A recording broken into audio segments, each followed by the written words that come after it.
Bonjour Nicolas Tirard-Gattel. Bonjour monsieur. En septembre dernier, nous nous sommes rencontrés lors du colloque du groupe d'études sartriennes en Sorbonne. Je vous ai raconté de mon blog et de mes articles portant sur la littérature, et ainsi nous avons conçu l'idée d'un entretien sur la littérature. Et comme nos élèves en Allemagne lisent actuellement d'autres l'hôte d'Albert Camus, nous avons décidé que notre premier entretien porte sur cette nouvelle si importante. D'abord, nous situons la nouvelle L'hôte dans l'œuvre de Camus. Ces ouvrages théoriques alternent avec les œuvres de fiction. Le recueil de nouvelles L'envers et l'endroit de 1937 a déjà un caractère autobiographique. En 1942, suit le roman L'étranger et la même année Les mythes Sisyphe. En 1947, paraît La peste, suivi en 1952 de L'homme révolté. En 1954, paraît le recueil de nouvelles L'été, qui peut être lu comme L'exil et le royaume, comme un récit dans lequel Camus reprend les sources de son travail. Les deux recueils reprennent tous les thèmes de son œuvre précédente et les renforcent. L'une des nouvelles initialement destinées à l'exil et le royaume a été publiée en tant que roman, La Chute, avec le titre La Chute, en 1957. Les nouvelles de L'exil et le royaume, La femme adultère, Le renégat ou Un esprit confus, Le muet et L'hôte et Jonas ou L'artiste au travail, La pierre qui pousse, traitent tous les thèmes fondamentaux dans l'œuvre de la pensée de Camus. Jonas ou L'artiste au travail raconte l'histoire du peintre Jonas qui connaît un immense succès avant que le visiteur ne se fasse à nouveau attendre. Solitaire ou solidaire, a-t-il écrit sur sa toile, et posant ainsi la question que tout artiste doit se poser. Camus y a répondu sans ambiguïté dans son discours du prix Nobel à Stockholm en 1957, avec l'obligation pour l'artiste de s'engager pour la solidarité et la liberté. Alors, tout cela pour situer un peu la nouvelle L'hôte dans l'œuvre de Camus. Parlons d'abord du récit, alors de l'hôte lui-même. Il y a une personne principale, Daru. Alors il y a effectivement trois personnages dans cette nouvelle. Baldouki est un policier d'origine corse, c'est lui qui dépose le prisonnier, dénommé l'Arabe dans la nouvelle, chez l'instituteur Daru. Celui-ci vit en Algérie, pas très loin de Tinguy. Il est établi sur un haut plateau caillouteux.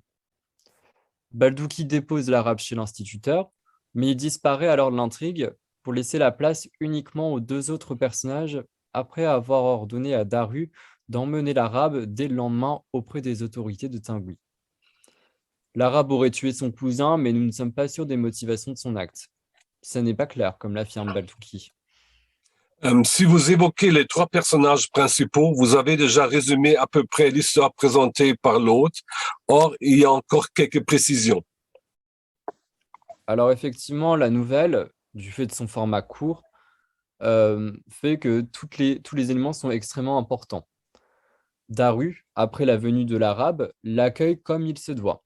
Il lui prépare à manger, une galette de farine, une omelette, lui propose des dattes, du fromage, tout en lui offrant du thé. Il accueille son hôte, la nuit venant, dans sa chambre. Après cette nuit, Daru accompagne l'Arabe à la croisée des chemins. Il le laisse alors s'en aller, là où il veut, et lui donne même à manger. Après avoir résumé l'histoire elle-même, nous devrions essayer de reprendre le grand sujet, le grand thème de l'hôte. L'hôte concentre dans une nouvelle les préoccupations et les craintes de Camus à l'occasion de la guerre d'Algérie qui a commencé en 1954. Effectivement, la nouvelle propose un implicite du contexte politique qui obsède Camus.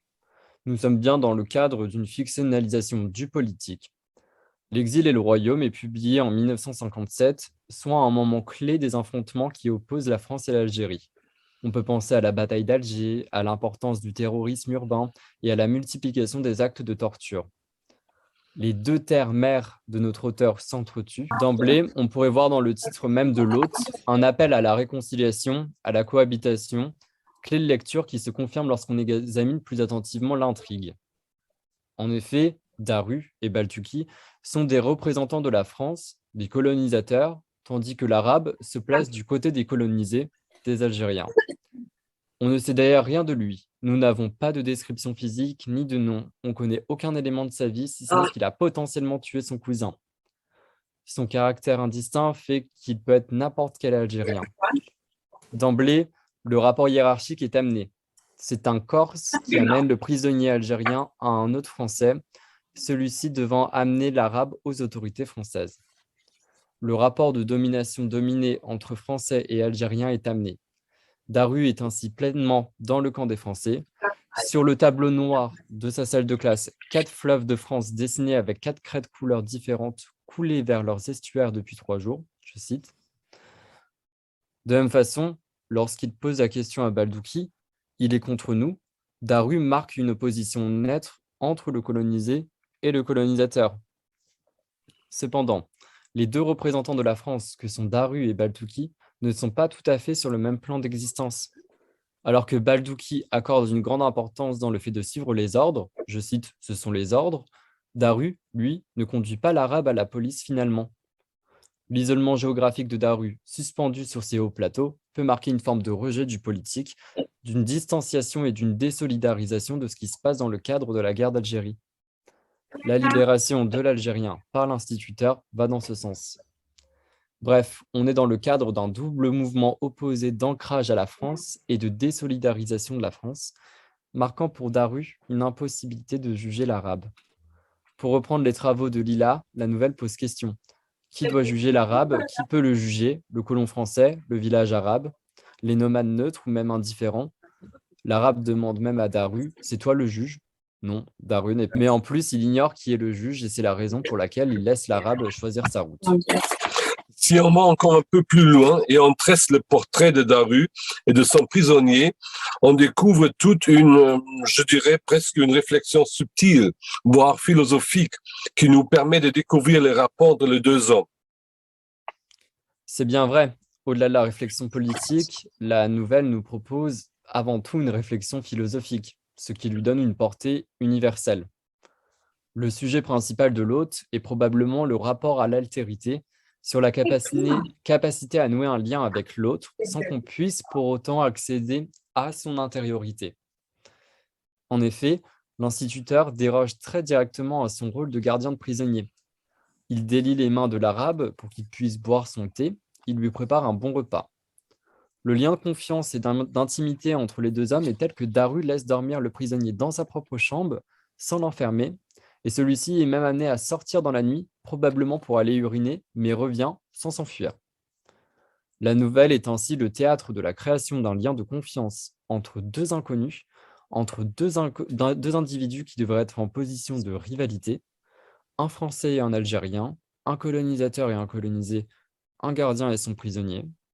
Et pourtant, un rapport de solidarité, de compassion se crée entre les 2 hommes, à tel point que Daru libère finalement l'arabe. Cependant, la nouvelle ne propose pas qu'un modèle de solidarité dans cette relation entre les 2 hommes. Elle marque également leur solitude respective, l'impossibilité de communier pleinement avec l'autre.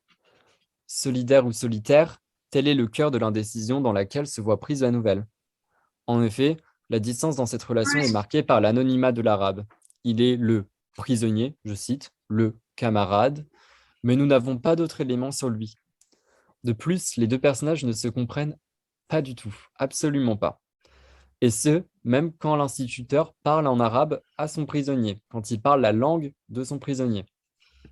Je cite, « Pourquoi l'as-tu tué ?» dit-il, dit Daru, d'une voix dont l'hostilité le surprit.